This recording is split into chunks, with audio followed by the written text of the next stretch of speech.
কারণে হযরত আমিনা বললেন যে হালিমা আমার ছেলে আরো কিছুদিন তোমার কাছে থাক। আল্লাহর হাবিব কম বেশি প্রায় 4 বছর হযরত হালিমার তত্ত্বাবধানে ছিলেন। সুবহানাল্লাহ।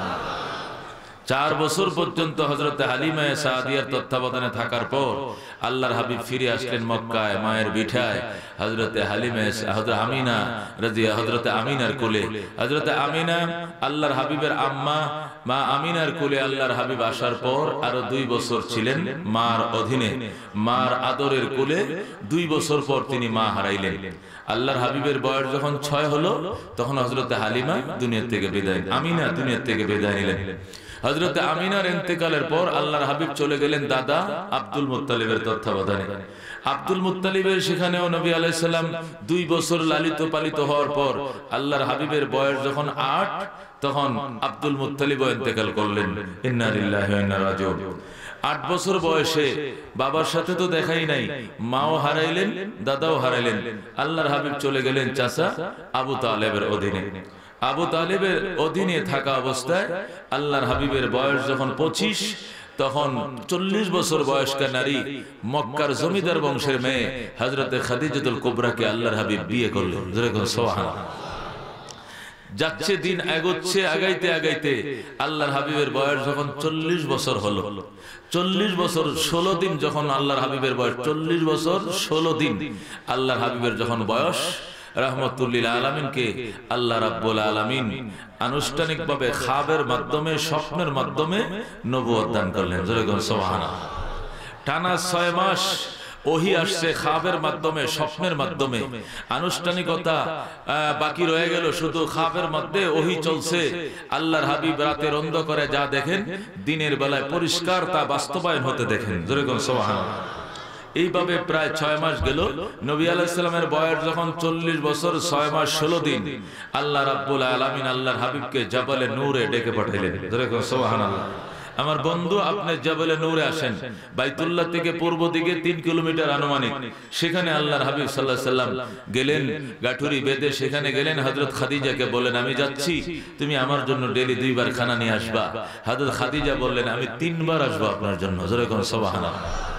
জমিন থেকে 1450 ফিট উঁচা পাহাড়, যেখানে আল্লাহর হাবিব ধ্যানে নিমগ্ন ছিলেন, আল্লাহ সেখানে ওঠার তৌফিক দিয়েছে। আমি উঠছি জোয়ান বয়সে, আমি আজ থেকে আর 6 বছর আগে সেখানে উঠছি। তখনই আমাকে 2.5 লিটার পানি পান করতে হয়েছে সেখানে উঠতে গিয়ে। মানে কি যে অবস্থা, এটা ভুক্তভোগী ছাড়া কেউ জানে না। ওই দেশের ওই কসকসে বাতাস হাওয়া যেভাবে টানে, তৃষ্ণার ব্যাগ হয়। আল্লাহর হাবিবের জন্য ডেলি এই 50 বছর বয়স্কা নারী হযরত খাদিজা যে কেমন করে আল্লাহর হাবিবের জন্য ডেলি 3 বার খানা নিয়ে যাইতেন, এটা কুদরতি শক্তি ছাড়া মানবিক শক্তি দিয়া কখনো অ্যাডভান্স হওয়া সম্ভব না। ঠিক আছে ঠিক? আল্লাহ নবী সাল্লাল্লাহু আলাইহি ওয়াসাল্লাম সেখানে ধ্যানে নিমগ্ন ছিলেন প্রায় 40 দিন পর্যন্ত। 40 দিনে তিনি চিল্লাও দিয়েছেন, ধ্যানও করেছেন, মুরাকাবাও করেছেন। অনেক বেদাতীরা বলে চিল্লা পাইলো কই, মৌলবীরা চিল্লা পাইলো কই, টঙ্গী ইস্তেমা পাইলো কই। নতুন কিছু আহলে হাদিস বাইরেছে, এরাও সমালোচনা করে। ঠিক না বেঠি? বাজান চিল্লা পাইছি ওই পাহাড়ে, কোরআন পাইছি যে পাহাড়ে। ঠিক না বেঠি? সিল্লা দিয়েছেন হাবিবুল্লাহ জাবালে নূরে, সিল্লা দিয়েছেন কালিমুল্লাহ জাবালে তুরে। ঠিক না বেঠি? সিল্লা দিয়েছেন খলিলুল্লাহ নমরুদের অগ্নিকুণ্ডের ভিতরে। ঠিক না বেঠি? সিল্লা দিয়েছেন ইউনুস নবিউল্লাহ বোয়াল মাছের পেটের ভিতরে। ঠিক না বেঠি? সিল্লা ছাড়া কোন কামড়া হয়? তুমি যে দুনিয়াতে একটা সম্পূর্ণ বডি নিয়ে আসছো, কমপ্লিট একটা দেহ নিয়ে যে মায়ের গর্ভ থেকে দুনিয়াতে আইছো, এটা কয়টা সিল্লা দিয়ে আইছো জানো? কমপক্ষে তুমি 60টা সিল্লা দিয়ে আইছো। জোরে কোন সুবহানাল্লাহ। আল্লাহ বলেন বাবার পিঠের থেকে 1 ফোঁটা পানি মায়ের পেটে ঢুকাইয়া দিলাম। এই পানি 1 সিল্লা দিছে, এরপরে এটা রক্তের টুকরা হইছে। রক্ত 1 সিল্লা দিছে, এরপরে গোশত হইছে। গোশত 1 সিল্লা দিছে, তারপরে হাড়টি ঢুকাইছে। হাড়ে আর গোশত আবার সিল্লা দিছে, এরপরে আত্মা ঢুকাইছে। সুবহানাল্লাহ। সিল্লা কই পাইছি? সিল্লা তোমার মায়ের পেটের ভিতরে হইছে। সিল্লা কই পাইছে? মৌলবীরা তাবলীগওয়ালা সিল্লাই কই পাইছে? মুরাকাবা কই পাইছে? সিল্লা পাইছি জাবালে নূরে, যেখানে কোরআন পাইছি সেখানে সিল্লা পাইছি। ঠিক না বেঠি? যত নবীকে আল্লাহ নবুয়ত দিয়েছেন, যত নবীকে বিশেষ করে আল্লাহ নতুন কিতাব দিয়েছেন, শরীয়ত দিয়েছেন, কোন নবী চিল্লা খাটন ছাড়া একটা কিতাব পায় নাই। ঠিক না বেঠিক?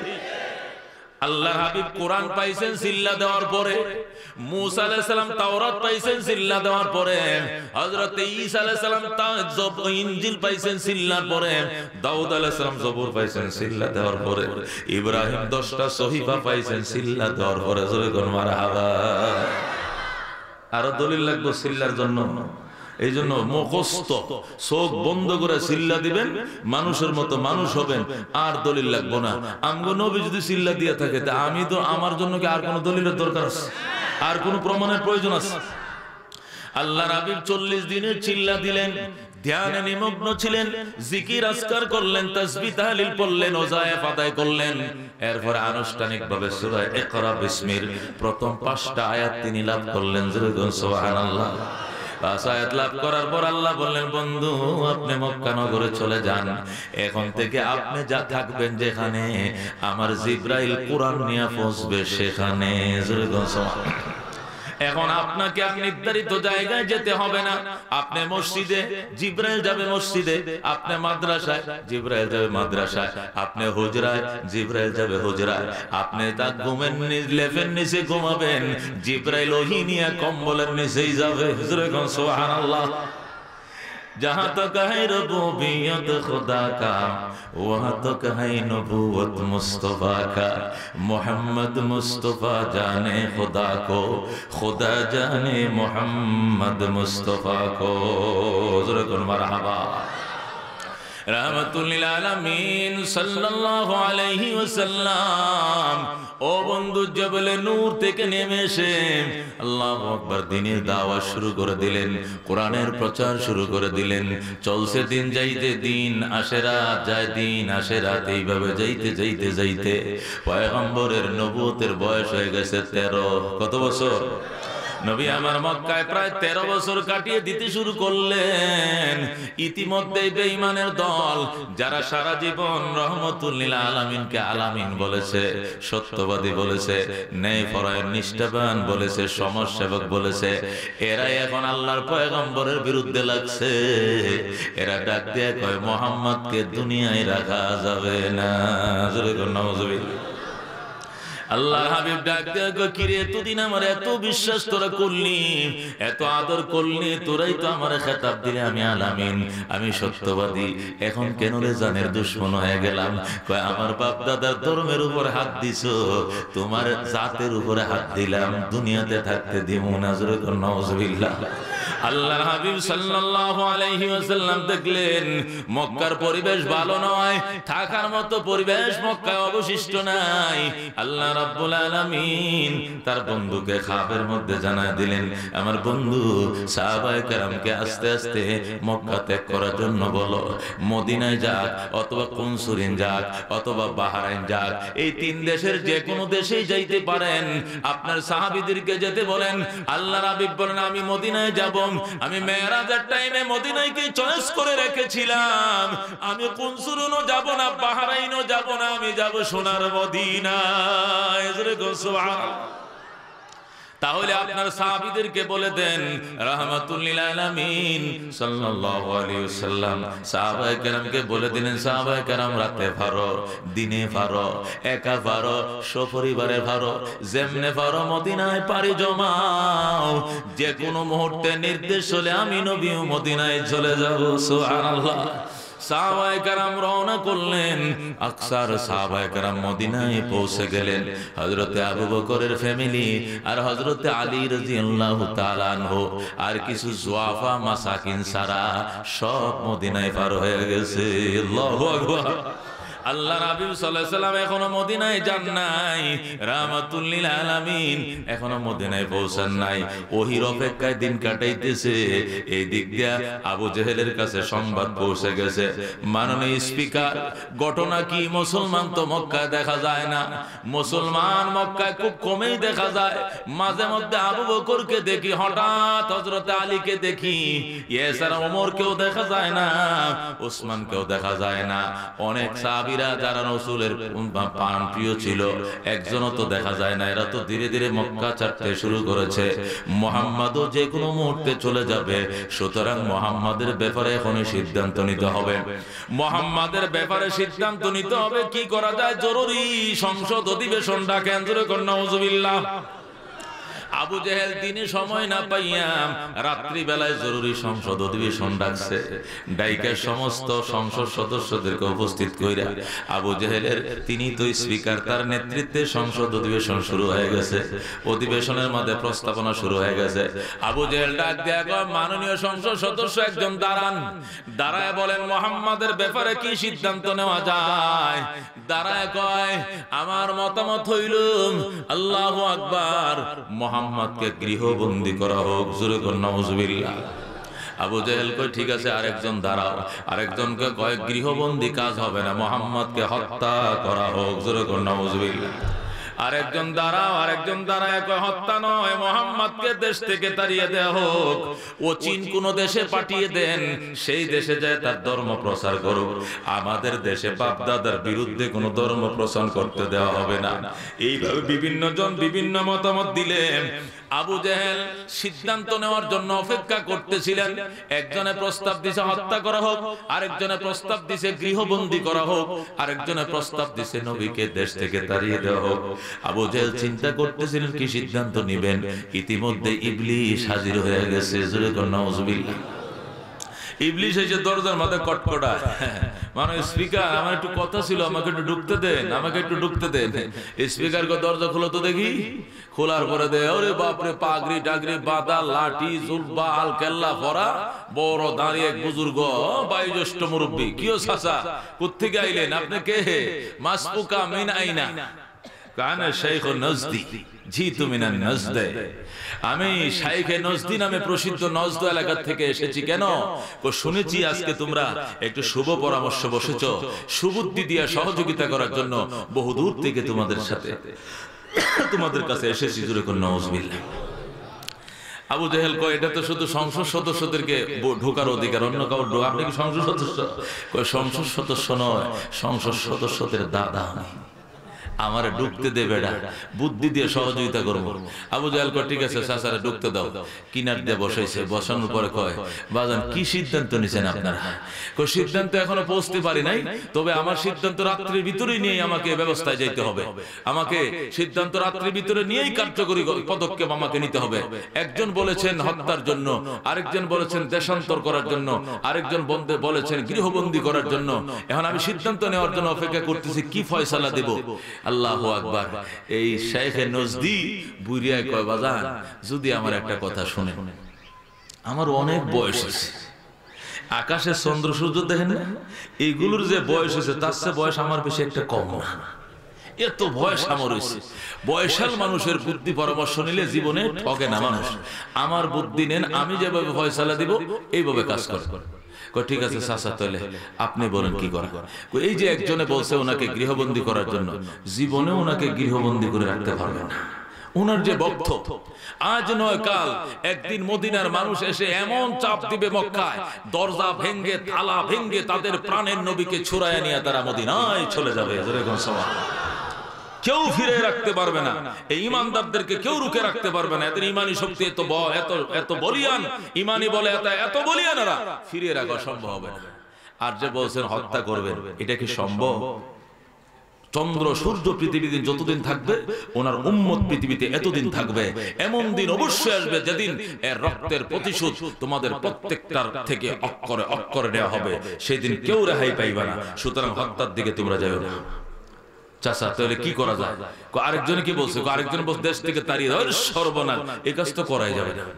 উনার যে আদর্শ, উনার যে চরিত্র, উনার যে আচার আচরণ, তার যে মাধুর্যতা, যে দেশেই যাবে এই দেশের মানুষকে কয়েকদিনের মধ্যে সব মুসলমান বানায় ফেলবে। তখন সব নিয়ে যদি মক্কায় আক্রমণ করে, তখন তোমাদের অস্তিত্ব নিয়ে টান দিবে। সুতরাং উনাকে অন্য দেশে তাড়িয়ে দেওয়াটাও রিস্ক। আবু জাহেল কয় মাননীয় চাচা তাহলে কি করা এখন? করা একটাই করতে হবে, ওনাকে হত্যাই করতে হবে, তবে কোনো ব্যক্তি বিশেষ দিয়ে হত্যা করা চলবে না। ওনাকে আপনারা যারা সংসদ সদস্য আছেন সবাই মিলে দেরি না করে, সম্ভবত আজকে রাত্রেই উনি মক্কা ছেড়ে পলিয়ে যেতে পারেন, এই জন্য আজকে রাত্রেই সবাই মিলে ওনার গৃহ ঘেরাও করবেন, ওনার ঘর ঘেরাও করে রাখবেন। ঘেরাও করে রাখার পর উনি স্বেচ্ছায় যখন বের হবেন, আগায় বসে তো টাইট আছে, তো আরো টাইট হবেন, আর একটু আগায় বলতো মহব্বতের সাথে লা ইলাহা, জলদি আগান, লা ইলাহা ইল্লাল্লাহ, লা ইলাহা, আগায় বসেন, মহব্বতের সাথে লা ইলাহা ज़मा जोरी बरामद जाने आलम तरहम या नबी अल्लाह तरहम ला इलाहा रे ला इलाहा माल दौलत तन पुरुष तारा हलाल मन फनाए मुल्क मौलाए जुल जलाल ला इलाहा, आगे बोलें ला इलाहा ला इलाहा इल्लल्लाहु मुहम्मदुर रसूलुल्लाह সাল্লাল্লাহু আলাইহি সাল্লাম বলতেছিলাম, বন্ধু সিদ্ধান্ত হয়ে গেছে, ইবলিস কয় সবাই মিলে মুহাম্মাদের ঘর ঘেরাও করতে হবে, দরজা ভেঙে ভিতরে ঢোকা যাবে না, বেড়া ভেঙে ভিতরে ঢোকা যাবে না, এটা কাপুরুষত্ব হবে। মুহাম্মদ স্বেচ্ছায় রাতের অন্ধকারে ইবাদত বন্দেগীর জন্য অথবা ওযু গোসলের জন্য অথবা জন্য স্বেচ্ছায় যখন দরজা খুলে বের হবেন, তখন একসাথে সবাই আক্রমণ করবা, গণদুলাই দিয়া মুহাম্মদকে মারবা, কোনদিন জমিনে বিচার হবে না। নাউজুবিল্লাহ। আবু জেহেল কে মারার চাচা, এটাই সিদ্ধান্ত, অর্ডার অর্ডার অর্ডার। এখনই মুলতবি ঘোষণা করা হলো সংসদ, সকল সদস্যরা এখনই লাঠি সুটা নিয়ে মুহাম্মাদের ঘর ঘেরাও করো। জোরে করে নাউজুবিল্লাহ। আল্লাহর হাবিব বলেন আমার ঘর ঘেরাও কি জন্য, যেন ওই দিন এশার নামাজের পর আলী আর তার ঘরে যায় নাই, আমার হুজরায় ছিল, আলীও ছিল আমার ঘরে। আমরা শ্বশুর আর জামাই কথা বলতেছিলাম, হঠাৎ করে শুনি ঘরের চার কিনারে কিচিমিচি শব্দ শোনা যায়। আলী ডাক দেখো নবীজি, ওরা কারা? ঘর ঘেরাও করে বসে রয়েছে, ওরা কারা? আল্লাহর হাবিব কয় আলী জানি না ওরা কারা। কয় এদের লক্ষণ তো ভালো নয়, লক্ষণ তো ভালো নয়। আপনি উপরের কোন ইশারা পাইছেন নি? আল্লাহর হাবিব কয় আমার দৃঢ় বিশ্বাস ইশারা আজকে রাত্রের ভিতরে চলে আসবে। হযরত আলী বলেন হুজুর আমাকে নিয়ে টেনশনের কোনো কারণ নাই, আমি আমাকে নিয়ে ভাবি না, আমাকে তো আপনি শেরে খোদা ঘোষণা করেছেন। দরজা ভেঙে বের হওয়ার পর 50,000 লোক থাকলেও আলী কাউরে কেয়ার করে না। আল্লাহু আকবার। আমি আপনাকে নিয়ে ভাবি আল্লাহর পয়গম্বর রাহমাতুল লিল আলামিনের সাথে না জানি কে বিয়াদবি করে বসে। আল্লাহর হাবিব কয় অসম্ভব কথা আলী, তুমি শান্ত হও, তুমি আমার বিছানায় শোও, তুমি আমার বিছানায় শোও। আমি তোমারে আমার গায়ের চাদর পরায়া দিয়ে শুয়ে রাখলাম, তুমি সকাল বেলায় ঘুম থেকে উঠবা, উঠার পর মানুষ যখন আমাকে খুঁজে পাবে না, মানুষ বলবে মুহাম্মদ কই, মুহাম্মদ কই, বলবা সঠিক আমার জানা নেই, কোথায় কোন দিকে গেছে আমার জানা নেই। তবে যখন মানুষ আমার বদনাম শুরু করে দিবেন, মুহাম্মাদের কাছে এত টাকা জমা ছিল, এত পয়সা জমা ছিল, তখন আমার খাটের নিচে, আমার চোখের নিচে দেখবা বস্তা বড় টাকাগুলো আছে, যার যার অর্থগুলো তাকে বুঝায় দিয়া যত তাড়াতাড়ি পারো মদিনায় আইসো, তোমার সঙ্গে দেখা হবে। এরকম সুবহানাল্লাহ। আল্লাহর হাবিব বলেন আমি আলীরে শুয়াইলাম, আলীরে শুয়াইয়া নিজের চাদরটা তার গায়ে পরিয়ে দিলাম, আর খাটের কোণার মধ্যে বসে শ্বশুর জামাই গল্প করি। আমি জিজ্ঞাসা করি আলী তুমি ভয় পাওনি? আলী হুজুর কিসের ভয়? আপনি তো শেরে খোদা, খোদার সিংহ ঘোষণা করেছেন, আল্লাহর জমিনে আল্লাহ রাসূল ছাড়া আলী অন্য কাউকে ডরায় না।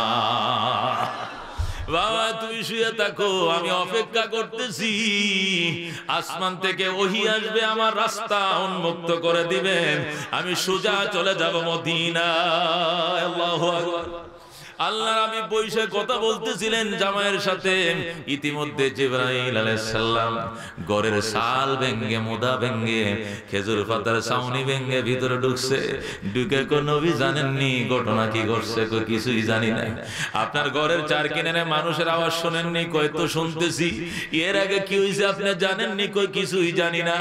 কো ওয়াইদ ইয়ামকুরু বিকাল্লাযীনা কাফারু লিয়ুসবিতুকা আও ইয়াকতুলুকা আও ইখরিজুকা ওয়া ইয়ামকুরুনা ওয়া ইয়ামকুরুল্লাহ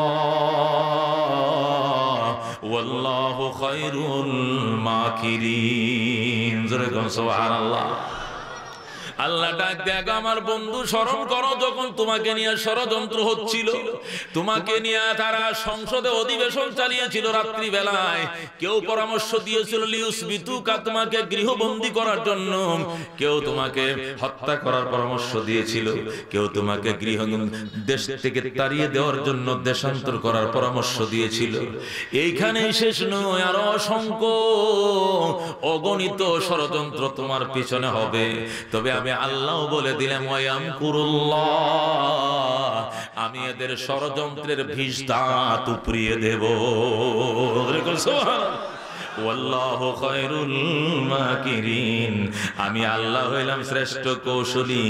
আমার কৌশলের সামনে বেঈমানের কৌশল টিকবে না।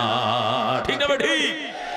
আল্লাহর হাবিবের জিবরাইল আয়াত শুনায়া দিলেন আর বললেন, হুজুর একটু আগেই সংসদে আলোচনাগুলো হইছিল, আপনাকে আমার আল্লাহ জানিয়ে দিয়েছেন আয়াতের মাধ্যমে, আপনি প্রস্তুত হইয়া যান। আর একটা মিনিট মক্কা দেরি করা হবে না, আপনাকে নিয়ে আমি বেরিয়ে যাব। জিবরাইল, আমি কেমনে বের হবো? এত মানুষ। কয় বের হবেন, আপনি কোনো টেনশন নাই, আপনি মন্ত্র পড়ে শুদেন, মন্ত্র পড়ে ফুদেন। জিবরাইল, আমি কোন মন্ত্র পড়ব বল? আল্লাহর হাবিবরা ডাক দেখো, নবীজি সূরা ইয়াসিনের ওই আয়াত পড়েন, ওয়াজাআলনা মিন বাইনি আইদিহিম সাদ্দান ওয়া মিন খালফিহিম সাদ্দান ফাআগশাইনাহুম ফাহুম লা ইউবসিরুন। সুবহানাল্লাহ। হুজুর আপনি আয়াতটা পড়েন, পরে এক মুঠ বালির মধ্যে ফু দেন, দিয়া দরজার ফাঁক দিয়ে বালিগুলো ফেলে দেন। দেখবেন খোদার কসম একটা বালিও জমিনে পড়বে না। ফেরেশতারা বালিগুলো কাফেরের চোখে চোখে রেখে দিবে। সুবহানাল্লাহ। আল্লাহর হাবিব বালি ভরা দিয়া ছেড়ে দিলেন। সমস্ত কাফেররা সেকেন্ডের ভিতরে অন্ধ হয়ে গেল, একটাও চোখে দেখেন না। জিবরাইল, হুজুর এবার আপনি দরজা খুলেন, এবার দরজা খুলেন। আল্লাহর হাবিবকে দরজা খুলে দেখি বেঈমানের দল একটার উপরে একটা গড়াগড়ি করতেছে, চোখে দেখেন না। একটা আরেকটা রেখো, দেখ আমার চোখে কি পড়ছে। এটা আমি কেমনে দেখবো? আমার চোখে কম পড়ছে নি বেটা? আমিও দেখি না, তুইও দেখোস না, কেউ দেখে না। মুহাম্মাদের খোদার গজব নাইমা গেছে রে। বেঈমানরা টের পেয়ে গেছে, আল্লাহর গজব নাইমা গেছে। আল্লাহু আকবার। একটা ডাক দেখো, এই দরজাটা আওয়াজ করছে কি লেগে?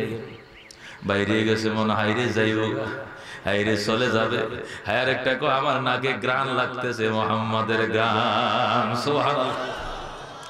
আল্লাহর হাবিব কয়, রাস্তা দিয়ে যখন হাইটে যাইতাম ঘন্টার পর ঘন্টা, ওই রাস্তা দিয়ে আল্লাহ মেশকের গ্রান ছড়ায়া দিত। মানুষ বুঝতে পারতো এই রাস্তা দিয়ে রহমতুল লিল আলামিন গেছে। আল্লাহু আকবার। এই জন্য নবী আবার ঘরে ঢুকলেন। ঢুকে কয়, না জিবরাইল না, এই অবস্থায় যাওয়া যাবে না। এরা চোখের দুলা পানিতে ধুইয়া আবার আমার পিছনে চলতে থাকবে, আমাকে ধরে ফেলবে। এমন মন্ত্র শিকারে জিবরাইল, যে মন্ত্র পড়ে ফু দিলে চোখ যেমনে কানা হইছে, কানও যেন বন্ধ হয়ে যায়, চোখও বন্ধ হয়ে যায়। আল্লাহু আকবার। জিবরাইল কয়, তাহলে হুজুর ওই মন্ত্রটা পড়েন। কয় কোনটা? কপলেন ওয়াকুর রব্বি আদখিলনি মুদখালা সিদকিন ওয়া আখরিজনি মুখরাজা সিদকিন ওয়াজআলনি মিন লাদুনকা সুলতানান নাসিরা। সুবহানাল্লাহ। এই আয়াতটা পরে ফুদের এখন আর দুলা ভরা লাগবে না, বাতাসের মধ্যে ফু দিয়া দেন, দেখবেন সেকেন্ডের ভিতরে এদের কানও বন্ধ, চোখও বন্ধ। আল্লাহু আকবার।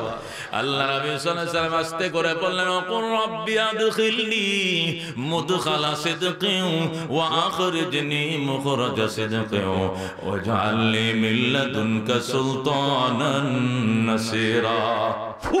দিছে ফো সব ঠিক। কিরে কিরে কিরে, কান বন্ধ হয়ে গেল।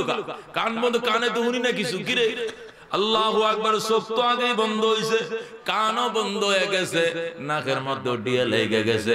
এখন পয়গম্বরের সুঘ্রাণ শুনতেও পায় না, চোখে দেখতেও পায় না, কান দিয়া চলাফেরা, দরজা খোলার খটখটানির শব্দ শোনা যায় না।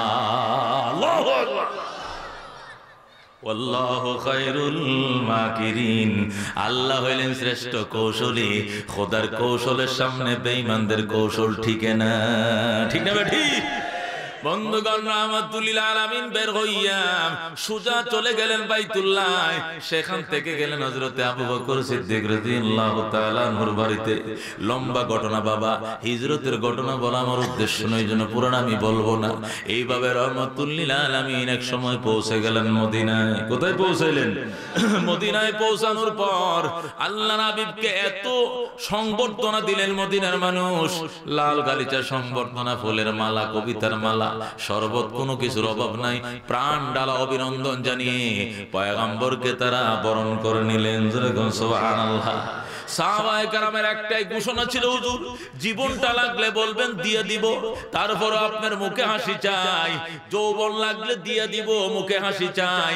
বিবি লাগলে বলবেন তালাক দিয়ে দিব, ইদ্যত শেষে বিয়ে করে নেবেন। সম্পদ লাগলে বলবেন অকাতরে সম্পদ দান করে দিব, তারপরেও নবীর মুখে হাসি দেখতে চাই। সুবহানাল্লাহ। আল্লাহর হাবিব এত ত্যাগ, এত কুরবানি দেইকা খুশি হইয়া গেলেন। কিন্তু হাজারো খুশির ভিতরেও পয়গম্বরের মন মক্কার দিকে ঝুলে থাকে। শুধু মক্কার গল্পই নবী করেন। সাহাবায়ে কেরামকে নিয়ে নামাজের পরে শুধু মক্কার গল্পই। হুজুর বলে দিয়েছেন, সাহাবায়ে কেরাম মক্কা থেকে কোনো ব্যবসায়ী মানুষ যদি ব্যবসার উদ্দেশ্যে মদিনাও এসে থাকে, আমার সাথে আগে দেখা করাইও, আমি এর থেকে মক্কার অবস্থা জানতে চাই।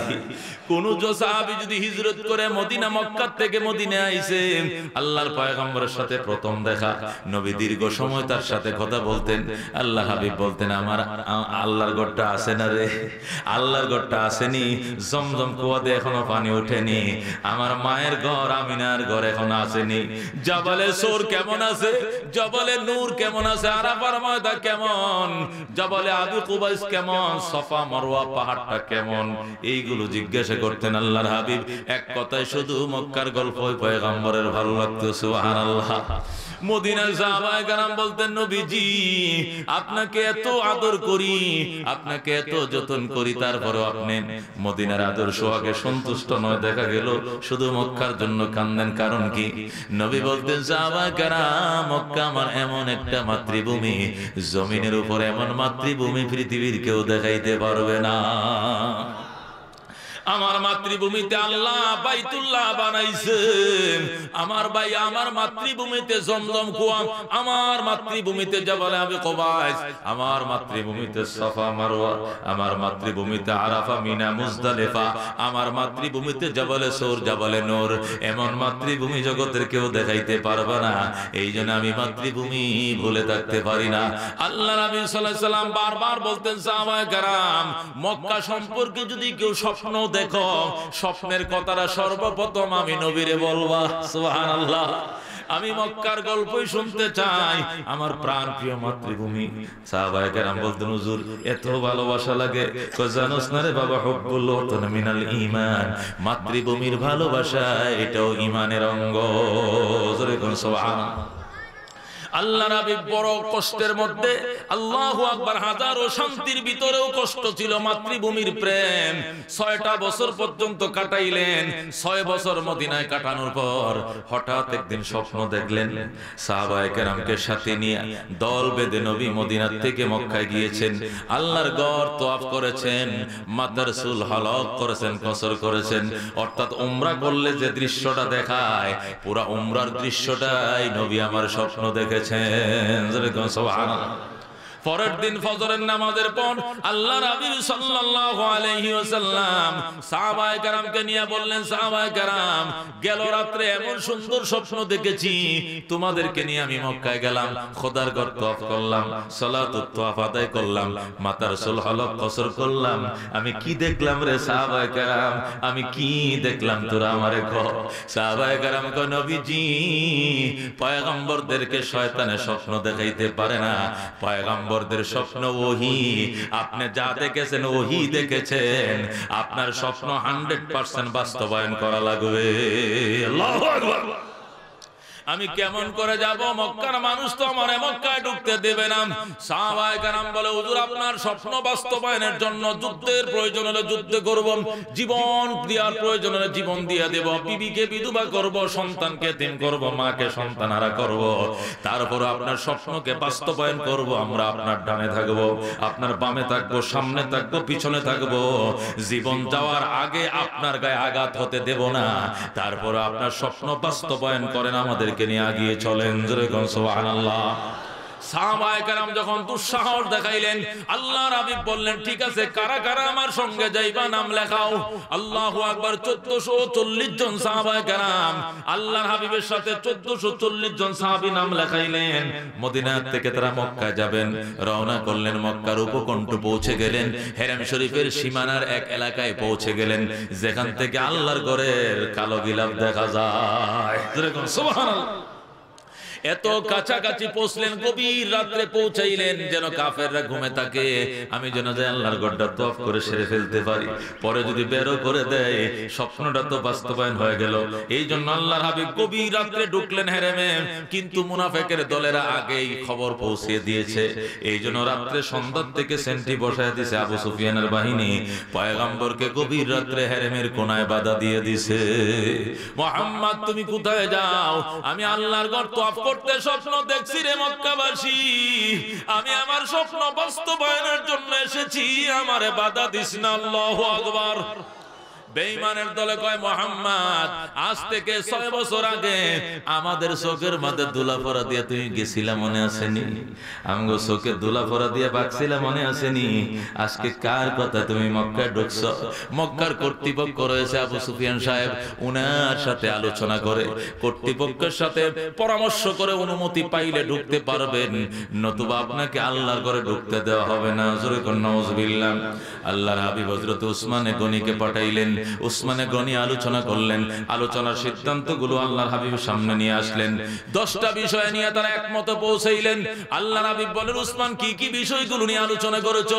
হুজুর আলোচনা হয়েছে এই বছর ফেরত যাইতে হবে, হেরেম শরীফে তারা ঢুকতে হবে না।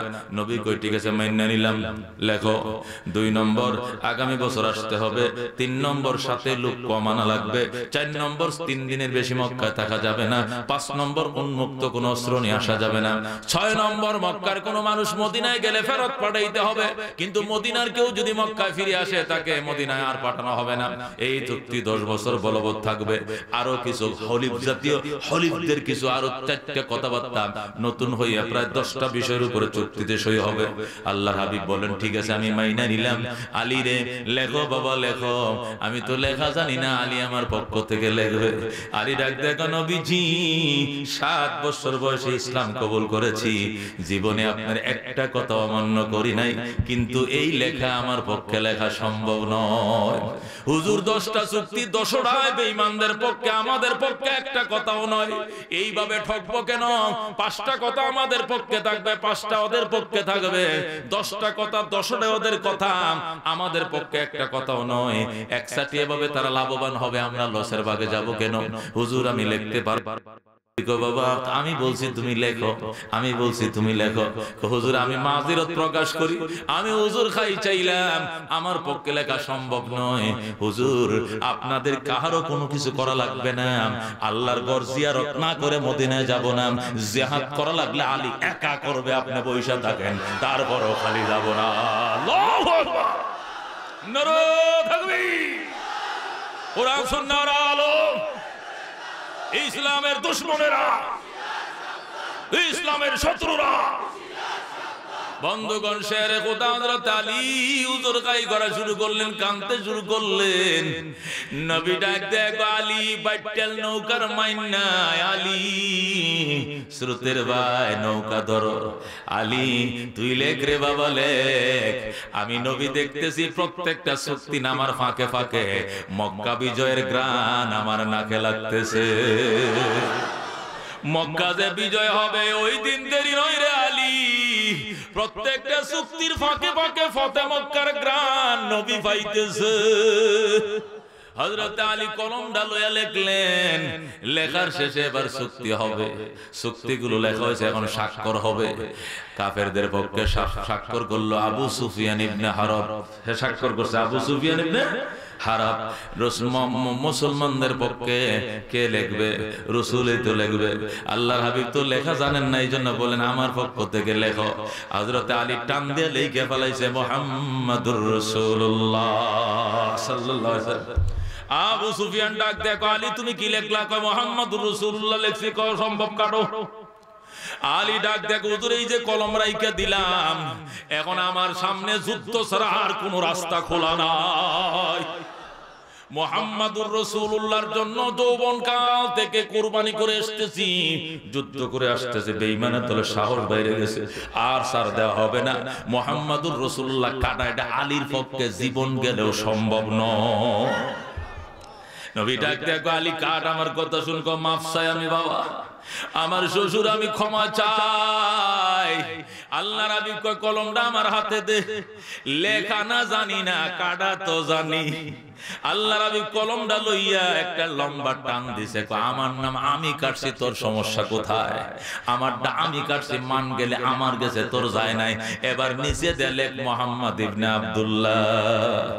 আলী কয় ঠিক আছে, আপনারটা আপনি কাটলে কাটেন, আমি পারবো না। আল্লাহর হাবিব একটা টান দিবেন, এরপরে কয় নিচে দেয় বল লেখো মুহাম্মদ ইবনে আব্দুল্লাহ। আলী এদের সব কথাই মানছি, একটা নামাই না কেন গ্যাঞ্জাম লাগাবো? আলীরে ওই দিন দেরি নয়, যেদিন বেঈমান হেরেমে ঢুকলে আমার পারমিশন লাগবে। মান না একদিনের জন্য মান, কয়দিনের জন্য মান। এরপরে আলী আবার নিচে লিখছে মুহাম্মদ ইবনে আব্দুল্লাহ। 2 কপি করে, 1 কপি কাফেরদেরকে দিয়া, আরেক কপি নিয়ে রাসূল কয় চলো মদিনায় চলো, আল্লাহর ঘরের জিয়ারত হলো না, আগামী বছর আসবো। পরের বছর রাসূল আসলেন, এসে তওয়াফ কমপ্লিট করলেন, উমরাতুল কাজা আদায় করলেন। 3 দিন তিনি হেরেম শরীফে ছিলেন। 4th দিন কিছু সময়ের জন্য আল্লাহর হাবিব মার ঘর থেকে বের হতে চোখের পানি ছাড়তেছিলেন, আর বলছিলেন আর একটু সময় দেওয়া হোক, আমি আমার মাতৃভূমি তার একটু সময় নেই। আবু সুফিয়ান কয় মুহাম্মদ, চুক্তির বাইরে একটা সেকেন্ড তোমাকে থাকতে দেওয়া হবে না। জোরে কোন নাউজুবিল্লাহ। আল্লাহর হাবিব সেদিনও ওই হিজরতের রাতের মতো কাঁদতে কাঁদতে বের হয়ে গেলেন। রাস্তার মধ্যে যাইয়া আল্লাহর হাবিব একদম ক্লান্ত হয়ে গেলেন, ভারাক্রান্ত হয়ে বসে গেলেন। বললেন, আল্লাহ, যেদিন হিজরত করে এসেছিলাম রাস্তার মধ্যে তুমি আয়াত নাজিল করে বলেছিলা, ইন্নাল্লাযী ফারাযা আলাইকাল কুরআন লারাদ্দুকা ইলা মাআদ। আমার বন্ধু, আমি আল্লাহ কসম খায়া বলছি যে আল্লাহ তোমাকে কোরআন দিয়েছি, তোমাকে আবার আমি মক্কায় ফিরিয়ে আনবো। সুবহানাল্লাহ। আল্লাহ আপনি তো আগেই ওয়াদা করেছিলেন আমাকে মক্কায় ফিরিয়ে আনবেন, কিন্তু আজকে মক্কায় 2টা মিনিট আমাকে বেশি কেন থাকতে দেওয়া হলো না? আমি জানতে চাই। আল্লাহ রাব্বুল আলামিনের সাথে সাথে সূরা ফাতিহা দিয়া জিবরাইলকে ফাটায়া দেয়। সুবহানাল্লাহ। ইন্না ফাতাহনা লাকা ফাতহাম মুবিনা, বিরাট সূরা, আল্লাহু আকবার, বিজয়ের নামে সূরায় দিয়া দিলেন। সুবহানাল্লাহ। আল্লাহর হাবিব সূরার তেলাওয়াত শুনে অত্যন্ত খুশি হয়ে গেলেন, মদিনায় ফিরলেন। পরের বছর 8ম হিজরি বছর, রমজান মাস শুরু হয়ে গেছে। আগের রাত্রে আল্লাহ বলে দিলেন, বন্ধু, আগামীকাল 1লা রমজান, সকাল থেকে 10 রমজান পর্যন্ত প্রশিক্ষণ চলবে। সুবহানাল্লাহ। ভাই 17,000 সাহাবায়ে কেরাম প্রশিক্ষণ দিয়েছে। 17,000 সাহাবায়ে কেরাম 10 দিন পর্যন্ত প্রশিক্ষণ দিয়েছে। তীর কেনে মারে, দুশমনের তীরের আঘাত কেমনে ফিরায়, ঢাল দিয়া শত্রুর আঘাত কেমনে ফিরায়, শত্রুকে টার্গেট কেমনে করে, সাঁতার কেমনে কাটে, ঘোড়ার উপরে কেমনে ধীর হয়ে বসে থাকে, শত্রুদের আঘাত কেমনে প্রতিহত করা যায়, এই প্রশিক্ষণ 10 দিন পর্যন্ত দিয়া 10 রমজান দুপুর বেলায় ইন্টারভিউর উপরে এবার পরীক্ষা নেওয়া শুরু হয়ে গেল। আল্লাহু আকবার। ওই প্রশিক্ষণের পরে পরীক্ষা হওয়ার পর 10,000 সাহাবায়ে কেরাম পরীক্ষায় পাস করে। সুবহানাল্লাহ। আল্লাহর হাবিব বলেন, 10,000 সাহাবায়ে কেরাম, দেরি করা যাবে না। আজকে 10ই রমজান আসরের নামাজের পর মসজিদে নববী থেকে মক্কার উদ্দেশ্যে রওনা করে দিতে হবে। রমজান মাসের 10 তারিখ বুধবার আসরের নামাজের পর 10,000 সাহাবায়ে কেরাম লাঠি সুটা তীর বল্লম যা ছিল সাথে এই নিয়ে আল্লাহর পয়গম্বরের নেতৃত্বে মক্কার উদ্দেশ্যে রওনা করলেন। 17 রমজান ওই জায়গায় যায় পৌঁছাইলেন যে জায়গায় গত 2 বছর আগে কাফেররা ব্যারিকেড দিয়েছিল। সুবহানাল্লাহ। সকাল বেলায় নাস্তার টাইম আল্লাহর হাবিব সাল্লাল্লাহু আলাইহি ওয়াসাল্লাম ওই জায়গায় গেলেন। যায় একটু বিশ্রাম করার পর এবার আনুষ্ঠানিকভাবে আল্লাহর ঘরের দিকে ঢুকবেন। আল্লাহর পয়গম্বর ঘরের দিকে ঢুকবেন। মক্কায় কোনো মানুষ নাই, একদম নীরব নিথর শহর মক্কা নগর। আল্লাহর হাবিব সাল্লাল্লাহু আলাইহি ওয়াসাল্লাম ঢুকতেছেন 10,000 সাহাবীকে নিয়ে। দেখা যায় ওই কিনার দিয়ে ঘেসে দুইজন ভদ্রলোক কোথায় যেন চলে যায়। আল্লাহর হাবিব বলেন, আবু বকর ওই যে দুইটা লোক পাহাড় ঘেসে জাবলে আবি কুবাইসের কুয়ারে দিয়ে চলে যায়, এরা কারা? এদেরকে ডাকম। আল্লাহু আকবার। আবু বকর দৌড়ে যায়, বলেন ও ভাই আপনারা কই জানেন, দিকে আসেন। আল্লাহু আকবার। আবু বকর কয় যায় দেখি এরা আল্লাহর হাবিবের চাচা, একজন আব্বাস আর একজন আবু সুফিয়ান। সুবহানাল্লাহ। নবী আলাইহিস সালাম কয় এদেরকে ডাইকে নিয়ে আসো। এদেরকে আল্লাহর হাবিব সামনে ডাইকে আনে, বললেন চাচা 23 বছর হয়ে গেছে নবী হইছি, 21 বছর হয়ে গেছে নবী হইছি। এই 21 বছরে কত দূরের দেশের মানুষ কালমা পড়ে মুসলমান হয়েছে। সাহাবীর খাতায় নাম লেখাইছে ইয়েমেন থেকে, সিরিয়া থেকে, ওই আফ্রিকা থেকে আইসে মানুষ কালমা পড়ে মুসলমান হয়েছে, জান্নাতের খাতায় নাম লেখাইছে। তোমরা আমার আপনজন, তোমরা আমার বংশধর, তোমাদের বুঝি কালমা পড়ার সময় হয় না। আল্লাহু আকবার। আব্বাস কান্দে, চোখের পানি মুছে, ভাতিজা সময় তো হইছে, কিন্তু এই বিদায় বেলায় কালমা পড়লে আর কি লাভ হবে? আমরা হয়ে গেছি বুড়া, তুমিও হয়ে গেছো বুড়া, দুনিয়ার থেকে বিদায় নেওয়ার টাইম, এখন কালমা পড়লে আর কি লাভ হবে? নবী কই চাচা আমি কথা দিলাম, শুনো কালমাটা পড়তে দেরি হবে, আমার আল্লাহ পিছনের জিন্দেগির গুনাহ মাফ করতে দেরি করবে না। আবু সুফিয়ান চালাক মানুষ, ডাক দেখো ভাতিজা ঠিক আছে মানলাম, কালমা বললেন, আল্লাহ জীবনের সব গুনাহ মাফ করে দিবেন, কিন্তু আপনার যে অপরাধগুলো আমরা করছি এইগুলো আপনি মাফ করবেন নি, আপনার সাহাবীরা মাফ করবেন নি। রাসূলকে আমার সাথে কি অপরাধ করছো তোমরা? এখন সব স্বীকার করে। আবু সুফিয়ান কান্দে, ভাতিজা এই গায়ে কোনোদিন মশা মাছি বসতে দেখি নাই, অথচ এই গায়ের রক্তে জমিন লাল করেছি, মাথায় লোহার টুপি গাচ্ছি, দান মোবারক শহীদ করছি, রাস্তার মাঝে কত কাটা বিছাইছি রে মুহাম্মদ, দূরের থেকে শীষ মারছি, পাথর দিয়ে আঘাত করেছি, জমিনের নিচে পাথরের নিচে ফালায়া দিছি। এই প্রত্যেকটা ষড়যন্ত্রের কূটকৌশলে হাত ছিল আমার, এমন কোন অপরাধ নাই যা বাজান জীবনে করি নাই। কালমা তো পড়মু, খোদায় মাফ করবে, কিন্তু তুমি মাফ করবা কিনা জানতে চাই। নবী আমার ডাক দেখো, ভাতিজা চাচা আমার কথা দিলাম, আমি ভাতিজা কালমা পড়ো, আল্লাহ যখন মাফ করবে সাথে সাথে আমিও মাফ করে দিলাম। আল্লাহর হাবিব যখন আশ্বস্ত করলেন, উৎসাহ দান করলেন, সাথে সাথে আব্বাস আর আবু সুফিয়ান হাত বাড়ায় কয় আশহাদু আল্লাহ ইলাহা ইল্লাল্লাহু ওয়া আশহাদু আন্না মুহাম্মাদান আবদুহু ওয়া রাসূলুহু, সাথে সাথে কালমা পড়ে মুসলমান হয়ে যায়। জোরে কর সুবহানাল্লাহ। আল্লাহ নবী সাল্লাল্লাহু আলাইহি সাল্লাম আবু বকর ডাইনে, ওমর বামে, এখন আব্বাসকে ডাইনে দিলেন, আবু সুফিয়ানকে বামে দিলেন, দিয়া আল্লাহর পয়গম্বর দুইজনকে দেহরক্ষীর মতো বানাইয়া কয় সামনের দিকে চলো। আল্লাহু আকবার। 10,000 সাহাবী তো নবী মদিনা থেকে নিয়ে আসছেন, রাস্তার মধ্যে আর দুইজন মুসলমান বানাইছেন, 10,000 দুইজন লয়ে এখন কাবা ঘরের দিকে রওনা করছেন। আল্লাহর ঘরের সামনে যায় পয়গম্বর চক্কর লাগাইছেন 7টা, তওয়াফ কমপ্লিট করার পর সালাতুত তওয়াফ আদায় করেছেন, আদায় করার পর আল্লাহর হাবিব দাঁড়ায় বক্তব্য দিলেন। আল্লাহু আকবার। মাকাম ইব্রাহিমের সামনে দাঁড়ায় পয়গম্বর জ্বালাময় বক্তব্য দিলেন।